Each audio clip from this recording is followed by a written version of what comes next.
Hello everyone, स्वागत है आपका द टेस्ट गुरु चैनल पर और मैं हूं नेहा। आज हम बात करेंगे 130वें संविधान संशोधन बिल के बारे में, या आप इसे विधेयक भी कह सकते हैं। तो इसको लाने की गवर्नमेंट को क्या जरूरत पड़ गई और अब क्यों कहा जा रहा है कि कोई भी व्यक्ति जेल से शासन नहीं कर पाएगा। ठीक है, इस बारे में बात करेंगे और बात करेंगे कि अगर ये बिल पास हो जाता है, कानून का रूप ले लेता है, तब इसके क्या दुष्परिणाम हो सकते हैं। ठीक है, तीसरा हम बात करेंगे कि कोई भी जो बिल है वो कब हमारे कानून में या फिर एक्ट में परिवर्तित होता है, मतलब उसका क्या प्रोसेस है। ठीक है, लास्ट हम बात करेंगे कि जो हमारा संविधान है अब तक उसमें कितने संशोधन किए गए हैं और लास्ट के कुछ इंपॉर्टेंट संशोधन के बारे में भी हम इसमें बात करेंगे। तो पहले हम बात करते हैं कि इसमें क्या क्या प्रावधान है। ठीक है, और ये किस पर अप्लाई करेगा। तो अगर हम बात करें कि ये किस पर अप्लाई करेगा, मतलब इस जो विधेयक है इसके दायरे में कौन कौन आएंगे, तो सबसे पहले है आएगा पीएम, प्रधानमंत्री हमारे, सीएम, और ये किसी भी राज्य के, मतलब हमारे 28 राज्य हैं तो उनमें से सभी राज्यों के बारे में बात हो रही है। और जो हमारे मंत्री हैं, ठीक है, ये यूटी इस पर भी लागू होगा। और कब लागू होगा, जब कोई व्यक्ति 30 दिन तक, मतलब पूरे 30 दिन आपको जेल में, अगर आप हिरासत में रहते हैं, किसके आरोप में, किसी भी गंभीर अपराध को कारित करने के आरोप में। आप पे चार्ज है कि आपने कोई गंभीर अपराध किया है और उसकी वजह से आप 30 दिन अगर जेल में रहते हैं।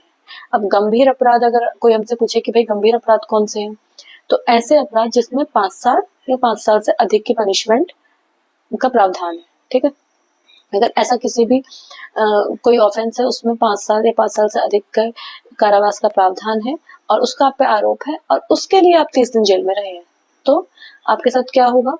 तो आपको राष्ट्रपति की सलाह से, राष्ट्रपति द्वारा, जो हमारे प्रधानमंत्री हैं उनकी सलाह पर आपको आपके पद से हटा दिया जाएगा। अगर हटाते नहीं है इन 30 दिनों में, तो 31वें दिन आपका पद स्वयं रिक्त मान लिया जाएगा, मान लिया जाएगा कि आप इस पद से हट चुके हैं। ठीक है, आप खुद इस्तीफा भी दे सकते हैं। अगर आपने इस्तीफा नहीं दिया तो 31वें दिन माना जाएगा कि आप इस पद से आपको मुक्त कर दिया गया है। ठीक है, इसमें अगर प्रधानमंत्री भी अपने कार्यकाल के दौरान उन पर कोई ऐसा आरोप लगता है जिसमें 30 दिन तक वो भी जेल में है, तो वो स्वतः भी इस्तीफा दे सकते हैं या फिर 31वें दिन वो खुद ही अपने पद से हट जाएंगे। और इसमें ऐसा भी कोई प्रावधान नहीं है कि आप रिहा होने के बाद या हिरासत से बाहर आने के बाद दोबारा से उस पद पर भी आ सकते हैं, आसीन हो सकते हैं। अब बात करें कि गवर्नमेंट इसे क्यों लाई। इसलिए लाना पड़ा गवर्नमेंट को क्योंकि देखिए, जो भी हम अपने जनप्रतिनिधि हैं, जब उनको चुनकर भेजते हैं देश में शासन करने के लिए, तो हमारे मन में एक रहता है कि जितने भी हम जनप्रतिनिधि को भेज रहे हैं वो क्या हो, नैतिक आचरण वाले हों, ईमानदारी से अपने कर्तव्यों का निर्वहन करें और सुशासन हमारे देश में व्याप्त हो। ठीक है, अब ऐसा ही कोई व्यक्ति जिन्हें हमने, जो सीएम है, मंत्री है या पीएम की पद पर आसीन है, और उन पर कोई ऐसा अपराध का आरोप लग जाता है, तो आप क्या चाहेंगे कि वो जेल में रह के वहां सरकार चलाए, जैसे केजरीवाल सरकार ने, जब दिल्ली के वो सीएम थे और जेल में रहकर उन्होंने अपनी सरकार वहां से चलाई? नहीं ना। इसको ध्यान में रखते हुए हमारी जो गवर्नमेंट है वो ऐसा एक विधेयक ला रही है जिसमें ये प्रोविजन है।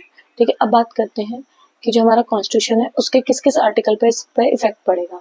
तो पहले हम बात करते हैं आर्टिकल 75 की। 75 आर्टिकल क्या कहता है, वो कहता है इसमें प्रधानमंत्री और जो हमारे मंत्रिमंडल है उसके गठन के बारे में बताया गया। ठीक है, तो इसका जो आर्टिकल है 5A, उसमें मतलब क्लॉज जोड़ा गया है और उसमें बताया गया है कि अगर प्रधानमंत्री या मंत्रिमंडल में से कोई भी मंत्री 30 दिन तक जेल में रहते हैं गंभीर अपराध के आरोप में, तो 31वें दिन उनका जो पद है वो स्वयं ही रिक्त मान दिया जाएगा, या फिर 30 दिन से पहले जो राष्ट्रपति हैं वो प्रधानमंत्री की सलाह पर उस मंत्री को उस पद से हटा भी सकते हैं।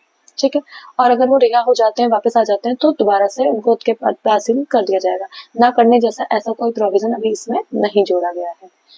दूसरा जो आर्टिकल है, अगर हम इसकी बात करें, तो दूसरा आर्टिकल है हमारा 164। ठीक है, 164 का जो खंड है 4A, इसमें 4A जोड़ा गया है। तो जो 4A है उसमें जोड़ा गया है, उसमें किसके बारे में प्रावधान है, उसमें सीएम के बारे में और मंत्री। ठीक है, जो मंत्री, विधानसभा के जो मंत्री हैं उनके बारे में। तो इसमें क्या है, इसमें कौन आपको पद से हटा सकता है, इसमें यहाँ पर राष्ट्रपति की जगह राज्यपाल। ठीक है, किसकी सलाह पर, प्रधानमंत्री की सलाह पर किसी भी मंत्री को उनके पद से हटा सकते हैं अगर उन पर 30 दिन जेल में रहते हैं और किसी गंभीर अपराध के आरोप में वो उस जेल में है। ठीक है, तो गंभीर अपराध वही 5 साल या 5 साल से अधिक के कारावास से जिसमें प्राविधान किया गया है। और अगर वो नहीं हटते हैं 30 दिन में तो 31वें दिन उनका पद को स्वयं ही रिक्त मान लिया जाएगा और बाहर आने के बाद फिर वही कि आप दोबारा से उस पद को धारण कर सकते हैं। ऐसे एक और आर्टिकल है, वो है 239 AA, ठीक है, डबल ए। ये बात करता है दिल्ली की, ठीक है। तो दिल्ली में जो सीएम है और उनके मंत्री हैं वो भी इस के दायरे में आएंगे। सेम प्रोविजन इन तीनों के लिए यहाँ पर किया गया है। अब अगर हम बात करें इसका दुष्परिणाम क्या हो सकता है, ठीक है, तो सबसे पहले तो देखिए कि जब ऐसा बिल आ जाएगा तो एक राजनीतिक जो आप कहते हैं ना बदले की भावना से ऐसे किसी भी जो अपने कार्यकाल के दौरान कोई मंत्री है सीएम है उस पर दूसरी पार्टी वाले एक आरोप भी लगवा सकते हैं ना, तो इसकी भी संभावना बढ़ जाती है। दूसरा कि आप देखिए वहां पर सिर्फ वो व्यक्ति आरोप में जेल में है ना, हिरासत में है, उसके ऊपर वहां पर कोई दोष सिद्धि नहीं करी गई, अभी वो कोर्ट में नहीं है, ठीक है, सिर्फ वो जेल में है अपराध के आरोप में, तो उसको ऐसे दोषी मान लेना और फिर उसका जो पद जिस पे वो पद है उससे हमें हटा देना। तो हमारा जो एक सिद्धांत है वो क्या कहता है कि जब तक किसी व्यक्ति पर कोई कोई आरोप दोष सिद्ध नहीं हो जाता है, जब तक उसे दोषी नहीं ठहरा दिया जाता तब तक हम हर व्यक्ति को क्या मानते हैं, हम हर व्यक्ति को निर्दोष मानते हैं जब तक कि उस पर दोष सिद्धि ना हो जाए, है ना। तो इस वाली जो हमारा सिद्धांत है उसके खिलाफ जाता है। तीसरा, लोकतंत्र पर क्या है संकट है, जो संविधान की मूल भावना है उसके भी खिलाफ है, ठीक है। अब बात करते हैं हम कि कोई भी बिल जो है वो एक्ट कैसे बनता है। तो हमारे संसद में 2 सदन है, एक लोकसभा और एक राज्यसभा, ठीक है। तो आप किसी भी सदन में से प्रस्तुत कर सकते हैं, ठीक। प्रस्तुत करने का तरीका कैसे होता है, इसमें ना 3 रीडिंग्स होती है, मतलब रीडिंग्स कह लीजिए या वाचन कह लीजिए।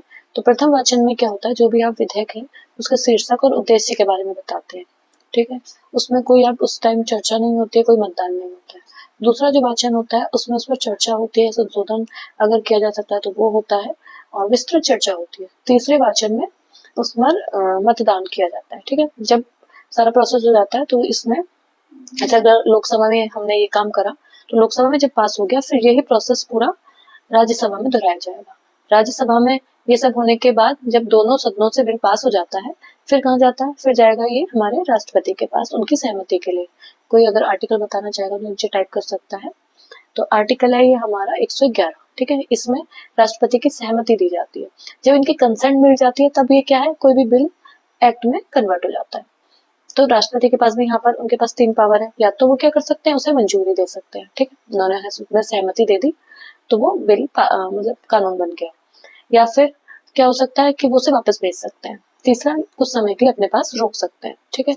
अब क्या है, अगर वापस भेज दिया तो फिर अगर संसद ने दोबारा से दोनों सदनों से पास करा के फिर से उनके पास भेजा है तो अब यहाँ पर राष्ट्रपति को बाध्यता हो जाती है कि वो उस पर अपनी सहमति देंगे ही, ठीक है। और वो अपनी सहमति देने के बाद ये बिल जो है कानून में परिवर्तित हो जाता है या फिर सरकार अपने गजट द्वारा उसे प्रकाशित कर देती है। उसमें जो डेट होती है वो उसकी इन्फोर्समेंट डेट हो जाती है। ये तो बात हो गई बिल से कानून बनने तक की। अब हम बात करेंगे जो लास्ट संशोधन हुए 101 से लेकर 106 तक के, तो उसमें क्या क्या संशोधन किए जा चुके हैं। तो अगर हम बात करें 101वां संशोधन, तो 101वां संशोधन है हमारा जीएसटी वाला, ठीक है। 102 की अगर हम बात करें तो राष्ट्रीय जो पिछड़ा आयोग है उसे संवैधानिक दर्जा प्राप्त किया गया। तीसरा है हमारा, ऐसे भी याद रख सकते हैं हम कि EWS, ठीक है, 3 है ना लास्ट में उसका, तो E और WS ये भी 3 वर्ड्स हैं, तो EWS को 10% आरक्षण दिया गया। चौथे की अगर हम बात करें तो इसमें जो एंग्लो इंडियंस मनोनीत किए जाते थे उनको वो चीजें खत्म कर दी, उनकी सीट खत्म कर दी है। और जो SC ST का आरक्षण था लोकसभा में और राज्य की विधानसभाओं में, उसको अगले 10 वर्ष के लिए बढ़ा दिया गया है, ठीक है। हम बात करते हैं अब 105वें संविधान संशोधन की। तो ओबीसी की पहचान करने के लिए राज्यों को शक्ति दी गई है कि उनकी एक लिस्ट बना सकते हैं। लास्ट है जो हमारा 106वां संविधान संशोधन, उसमें क्या है कि जो महिलाएं हैं उन्हें 1/3 क्या दिया गया, सीट आरक्षित की गई है लोकसभा में और राज्य की विधानसभाओं में। देखिए ये बहुत इंपॉर्टेंट आर्टिकल जो मैंने आपको बताए हैं, इसमें से हर बार क्वेश्चन पूछा जाता है। कभी आपसे डायरेक्ट पूछा जाएगा कि 101वां संविधान संशोधन किससे संबंधित है। अगर ऐसे नहीं पूछेगा तो थोड़ा सा घुमा के पूछ लेगा कि आर्टिकल 15 के क्लॉज 5 और 6 में जो संशोधन किया गया है वो कौन से संविधान संशोधन द्वारा किया गया है। तो ये दोनों तरह से क्वेश्चन पूछे जाते हैं, और अगर आप प्रीवियस ईयर के क्वेश्चन पेपर उठा के देखेंगे तो यहाँ से क्वेश्चन आए हैं। तो ये आज हमारा टॉपिक था। आज इसमें अगर कोई भी डिटेल आपको लगा हो कि कुछ कम रह गई है तो आप हमें कमेंट करके बता सकते हैं। इस पे आपका क्या कहना है वो भी आप हमें कमेंट करके बता सकते हैं। वीडियो आपको अच्छी लगी हो तो लाइक कर सकते हैं और उसको शेयर भी कर सकते हैं। धन्यवाद।